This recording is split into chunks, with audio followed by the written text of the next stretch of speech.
এই ফলটা চিনো? নাম হলো তাল। গ্রামের গরমে দাদু দিদির হাতে এইটা দিয়ে অনেক রকমের রান্না হতো। পায়েস, পিঠে, পরোটা, আরো অনেক কিছু। তাল বা প্যামেরিয়া ফ্রুট একটা শরতের আগে সিজনের মিষ্টি উপহার। কমলা রঙের রস যেমন মিষ্টি, তেমনি শরীরের জন্য ভালো। ভিটামিন, অ্যান্টিঅক্সিডেন্ট, হাইড্রেশন সবকিছু আছে।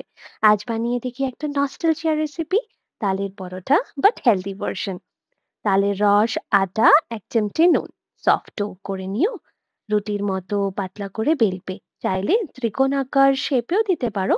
দিয়ে শিখে নাও একটু ঘি দিয়ে, জাস্ট গোল্ডেন ব্রাউন হওয়া পর্যন্ত।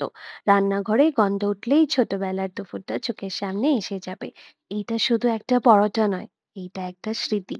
গরম গরম একটু মধু বা গুড়ের সাথে খেয়ে দেখো, মন ভরে উঠবে। তুমি ছোটবেলায় তাল খেয়েছো? সেই স্মৃতিগুলো কমেন্টে লিখে জানিও। ভিডিও ভালো লাগলে বন্ধুদের সাথে শেয়ার করতে ভুলো না।